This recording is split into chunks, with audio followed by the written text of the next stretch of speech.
পৃথিবীর ভিতরে পরীক্ষা করেছেন। হযরত আইয়ুব আলাইহিস সালাতু ওয়াস সালামকে আল্লাহ পরীক্ষা করেছেন। আইয়ুব নবী আলাইহিস সালাতু ওয়াস সালামের সারা শরীরের ভিতরে পচন ধরে গেছে। আইয়ুব আলাইহিস সালাতু ওয়াস সালামের সারা শরীরের ভিতরে পচন যখন ধরে গিয়েছে, এই পচন ধরতে ধরতে এক পর্যায়ে আইয়ুব আলাইহিস সালাতু ওয়াস সালামের সারা শরীরের পচন একবারে জিহ্বার ভিতরে যখন পৌঁছে গেল, এমনিতে আইয়ুব আলাইহিস সালাতু ওয়াস সালাম আল্লাহকে ডেকে ডেকে বলেন, ওগো আল্লাহ, আমার সারা শরীর তুমি পচায়া দাও, আমার কোনো কষ্ট নাই, আমার জিহ্বাটাকে তুমি পচাবে না, কারণ আমার এই জিহ্বা দিয়ে তোমাকে আমি স্মরণ করে যদি আমার এই জিহ্বা পচায়া দাও, তাহলে আমি কিভাবে তোমাকে স্মরণ করবো? আইয়ুব আলাইহিস সালাতু ওয়াস সালামের এই কথায় সন্তুষ্ট হয়ে মহান আল্লাহ আইয়ুব নবী আলাইহিস সালাতু ওয়াস সালামের সারা শরীরের পচন ভালো করে দিলেন। ঠিক তেমনি ভাবে আল্লাহ রাব্বুল আলামিন হযরত ইউনূস আলাইহিস সালাতু ওয়াস সালামকে পরীক্ষা করেছেন। ইউনূস নবী আলাইহিস সালাতু ওয়াস সালামের মাছের পেটের ভিতরে, ইউনূস নবী যখন মাছের পেটের ভিতরে ছিলেন, তিনটা অন্ধকারের ভিতরে থেকে ইউনূস আলাইহিস সালাতু ওয়াস সালাম আল্লাহকে বলে যায় নাই, এক হলো মাহমুসরাতের অন্ধকার, আর এক হলো সমুদ্রের তলদেশের অন্ধকার, আর এক হলো মাছের পেটের নিচের অন্ধকার। এই তিনটা অন্ধকারের ভিতরে থেকে হযরত ইউনূস আলাইহিস সালাতু ওয়াস সালাম আল্লাহকে বলে যায় নাই, আল্লাহ রাব্বুল আলামিনকে স্মরণ করেছেন, মহান আল্লাহকে স্মরণ করেছেন।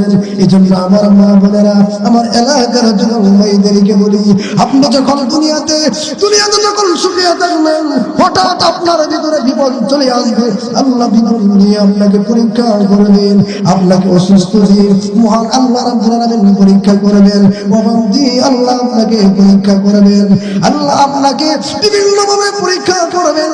কারণ এই দুনিয়ার জমিনে যারা সফল হয়েছে, যারা জান্নাতের সার্টিফিকেট পেয়েছে, তাদেরকে মহান আল্লাহ রাব্বুল আলামিন পরীক্ষা করেছেন। পরীক্ষাতে উত্তীর্ণ হওয়ার পরে ওই সমস্ত মানুষদেরকে আল্লাহ রাব্বুল আলামিন জান্নাতের সার্টিফিকেট দিয়েছেন। হযরত খাদিজা রাদিয়াল্লাহু তাআলা আল্লাহর নবী বিশ্ব নবী রাহমাতুল লিল আলামিনের স্ত্রী খাদিজা রাদিয়াল্লাহু তাআলা আল্লাহর নবীর সঙ্গে এমন ব্যবহার করেছেন, যেই ব্যবহার করার কারণে আল্লাহর নবী খাদিজার জন্য দোয়া করে, ওরে খাদিজা, তোমার কোনো চিন্তা নাই, তোমার জন্য আল্লাহ জান্নাতের সার্টিফিকেট দিয়ে দিয়েছে। খাদিজা রাদিয়াল্লাহু তাআলাকে আল্লাহ জান্নাতের সার্টিফিকেট যখন দিয়ে দিয়েছে, তারপর খাদিজা রাদিয়াল্লাহু তাআলা চোখের পানি ছেড়ে দিয়ে কাঁদে।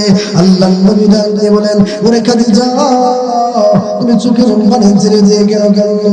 খাদিজা রাদিয়াল্লাহু তাআলা ডাক দিয়ে বলেন, ওগো আল্লাহর নবী গো, আমি যখন দুনিয়া থেকে বিদায় হয়ে যাব, আমার সামনে কবর রয়েছে, ওই কবরের মধ্যে আমাকে চাপ মারবে, এই বই আমি চোখের পানি ছেড়ে দিয়ে কাঁদি।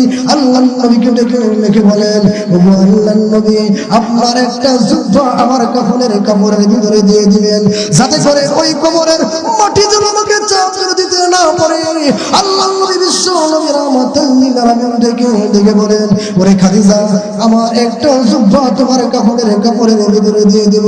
যখন কিনা আল্লাহর নবী বিশ্ব নবী রাহমাতুল লিল আলামিন এই কথা বললেন, খাদিজা রাদিয়াল্লাহু তাআলা তিনি খুশি হয়ে গেলেন। বিশ্ব নবী রাহমাতুল লিল আলামিন যখন খাদিজা রাদিয়াল্লাহু তাআলা ইন্তেকাল করেছেন, নবী সাল্লাল্লাহু আলাইহি ওয়াসাল্লাম খাদিজার কবরের চতুর্পাশ দিয়ে করেন।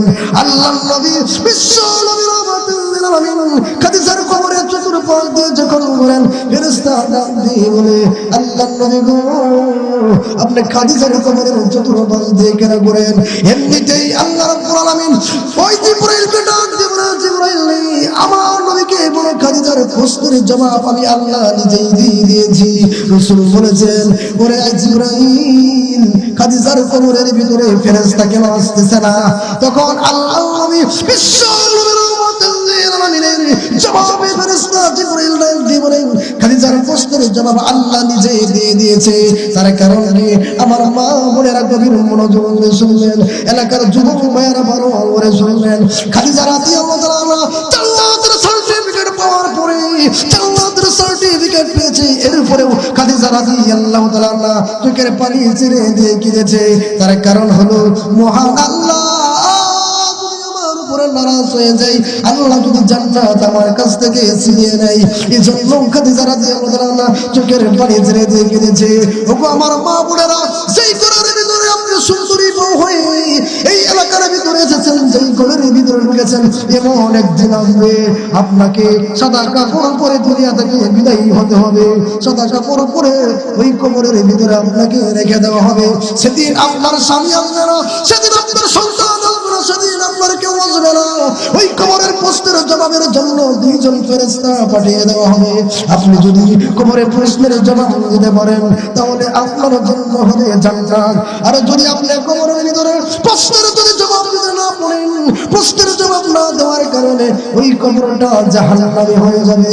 এজন্য আমার মা বোনেরা সময় থাকতে সময়ের কদর করেন। আমার যুবক ভাইয়েরা সময়কে নষ্ট না করে আল্লাহর ইবাদত বন্দেগী করো।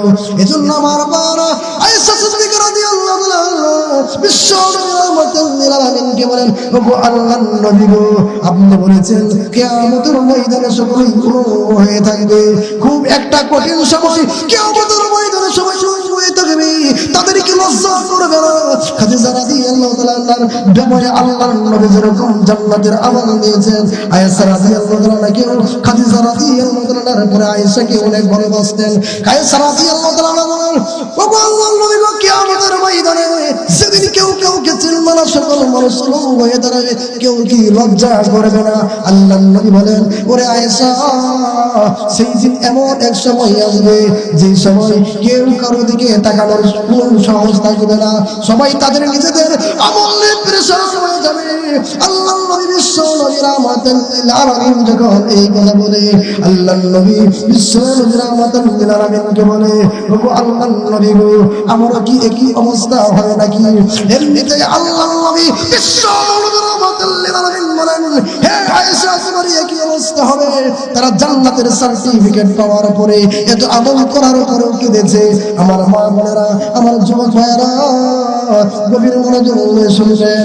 সময় থাকতে সময়কে কদর করতে হবে, সময় থাকতে সময়কে আপনার আমার কাছে লাগাতে হবে। গান বাজনা শোনা যাবে না, বেহায়া করা কোন ছবি দেখা যাবে না।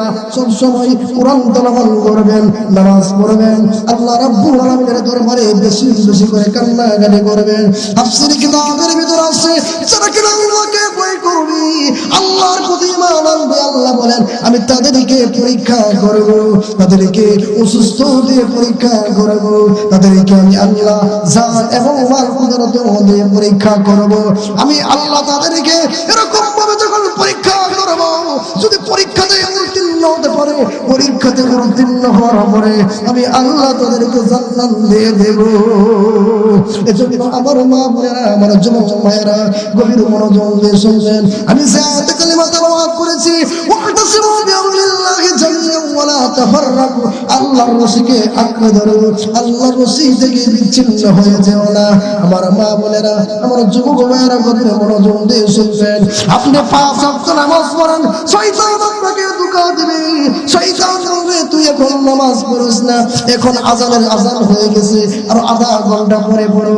যখন কিনা আপনাকে এরকম একটা ধোঁকা দিয়ে দিল, আপনি যখন যত সময় নামাজ না পড়বেন, শয়তান আপনাকে ধোঁকা দিয়ে ওই নামাজ থেকে আপনাকে বঞ্চিত করবে, আপনাকে জাহান্নামের ভিতরে ফেলে দেবে।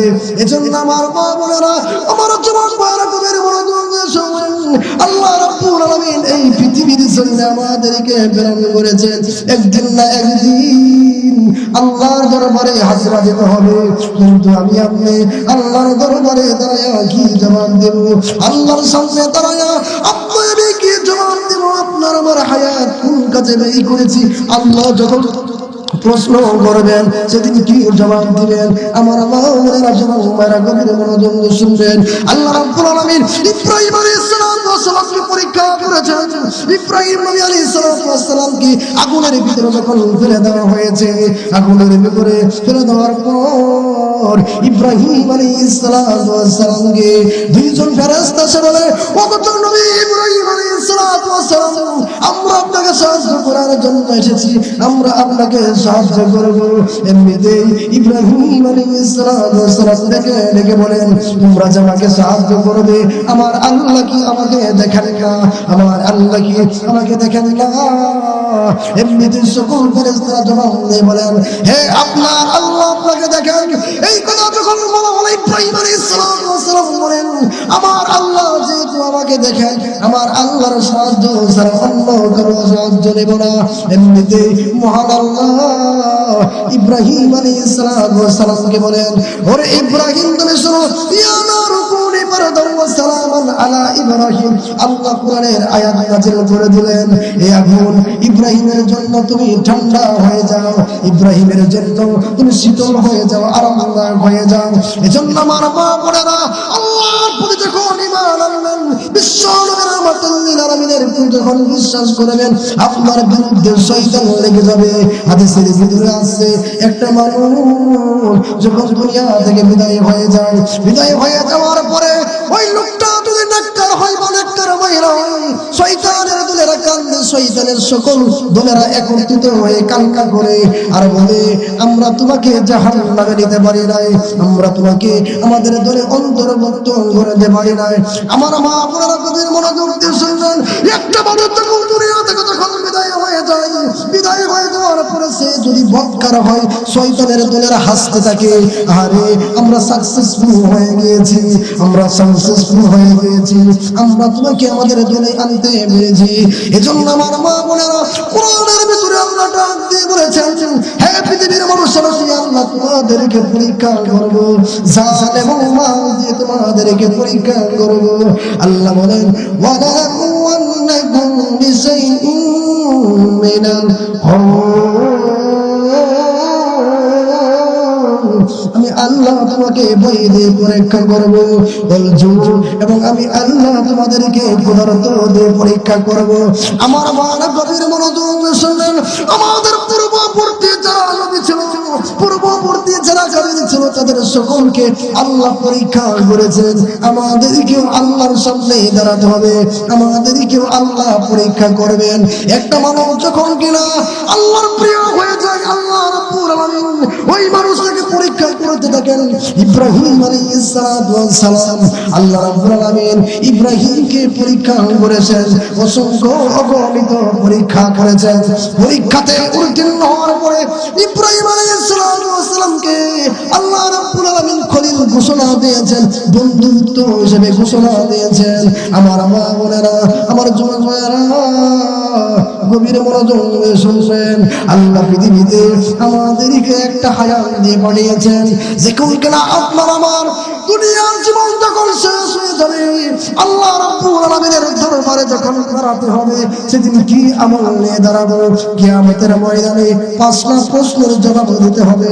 1 নম্বর হলো হায়াত কোন কাজে ব্যয় করেছো, 2 নম্বর হলো যৌবন কোন কাজে ব্যয় করেছো, 3 নম্বর হলো আল্লাহ রাব্বুল আলামিন বলবেন ইলম কতটুকু অর্জন করেছো, আমল কতটুকু করেছো। 4 নম্বর আল্লাহ রাব্বুল আলামিন পরীক্ষা করবেন, তুমি কতটুকু মাল অর্জন করেছো আর কতটুকু আল্লাহর রাস্তায় খরচ করেছো। 5 নম্বর হলো ইলম কতটুকু অর্জন করেছো, আমল কতটুকু করেছো। এই প্রশ্ন আল্লাহর দরবারে আল্লাহ যখন করবেন, তখন আমি আপনি কি জবাব দেব? আমার মা বোনেরা, আমার বোনেরা, ওই মোবাইল থেকে দূরে থাকবেন, কারণ এই মোবাইল টিপার কারণে অনেক মা বোনেরা হারাম রিলেশন করে, যুবকদের সঙ্গে প্রেম প্রীতি করে এক পর্যায়ে ওই যুবকের সঙ্গে পালিয়ে যায়। কয়েকদিন পরে ওই যুবক ওই মহিলাকে ব্যবহার করে ছেড়ে যায়, তখন ওই মহিলার পেটে বাচ্চা হয়ে যায়। এরপরে ওই যুবক মেনে নিতে চায় না, যখন মেনে নিতে চায় না, অবশেষে ওই যুবতী বোন আত্মহত্যা করে দুনিয়া থেকে বিদায় হয়ে যায়। এরকম হাজার হাজার ঘটনা আমাদের সমাজের ভিতরে আছে।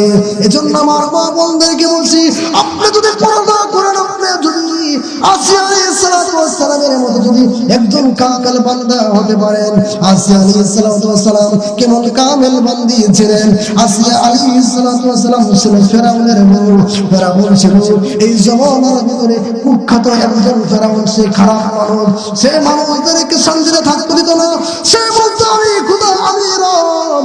যখন এরকম ভাবে স্লোগান দিয়ে দিল মুসা আলাইহিস সালামের প্রতি, আসিয়া আলাইহিস সালাম ঈমান এনেছে। ঈমান যখন এনেছে, আসিয়া আলাইহিস সালামের ঈমানের কথা ফেরাউন জেনে গেছে।